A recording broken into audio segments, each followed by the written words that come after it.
नमस्ते स्टूडेंट्स, हमेशा खुश रहो बिटिया। आई एम जेविंस doctor Neeraj Dholiya, faculty of agriculture and veterinary science, Jyoti Vidyapeeth women's university, Jaipur. So students, today we are here to discuss a practical session, and the name of session is serum separation from given animal. So let's start. So this session or this topic comes under the subject medical biotechnology lab. So what is serum? So actually it is a clear watery fluid of the blood that separates when blood clots and blood plasma from which the protein fibrinogen or clotting factors has been removed. So this is the definition, and simply what is serum? When blood clots, after the clotting of the blood, whatever the clear watery fluid is there, that is known as a serum. So here is a equation that serum is when you remove the clotting factors from the plasma, that is the serum. Okay, so after clotting of the blood, the clear watery solution is there, and that is known as the serum. Okay, so the clotting factors are the factors which are responsible for blood clotting. Okay, if you remove the clotting factors from a blood, the blood will not clot. Okay, so when the blood is allowed to clot, a clear watery fluid squeezed out from the clot is known as the serum.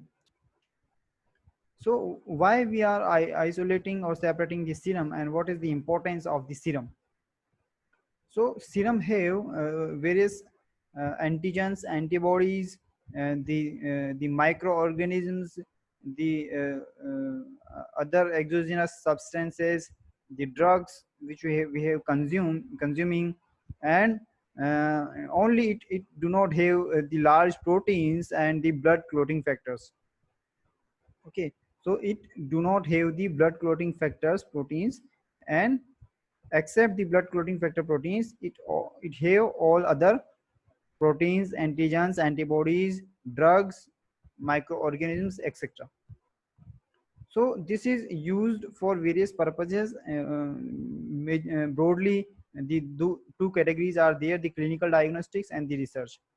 Okay, so in clinical diagnostics, it is diagnosed for the presence of the various types of the antibodies, antigens, and the microorganisms, and it may be used for detecting the presence of a drug or other proteins. Okay, so in the research, it is also used for the research of antibodies, antigens, microorganisms, drugs presence of the drugs in the blood serum, etc. So most widely used example is the ELISA test. So you have ever heard about the ELISA, enzyme linked immunosorbent assay. Okay, so we perform the ELISA for the presence of the antigens or the antibodies or specific proteins. So serum is important factor for testing the ELISA. So what is the procedure and how we perform the serum separation? So first step is the blood sampling or blood collection. So you have to treat, or you have to um, handle the patient or the animal extremely carefully. Okay, so normally blood is collected from the intravenous route, and it should be directly transferred to the sterile container, and immediately label it sterile, because it should be sterile. It should not be contaminated, otherwise you will not get the right information. And label, so that you diagnose the correct patient or you diagnose the correct sample. Okay, if there are more than one samples, then it will be there will be chances of the confusion, or so the samples will be intermixed. So you should label immediately after collecting the blood. And because you are separate, you want to separate the serum and you want to remove the blood clotting factor, so you will not add the anti blood clotting hemorrhagic factors. Okay, so we generally when we collect the blood, we do not want to clot it, so we add some reagents, some chemicals which stop the blood clotting. But here we want that in a specific this practical, we want to blood clot, so we do not add the chemicals which prevent the blood clotting. Okay, so procedure, after collect the blood into a glass container and allow it to clot at room temperature for 1 hour. 1 hour, so that it will be clot properly. Okay, once the clot has formed, loosen it from the walls of the container to aid retraction. Okay, you tape the container so that the clotting factors will be uh, taken out from the walls of the container. Then keep at 4 degrees Celsius and leave it there overnight. Okay, leave it overnight at 4 degrees Celsius. Then collect the expressed serum and centrifuge at 150 G for 5 minutes to sediment the erythrocytes, and then at 350 G for 15 minutes.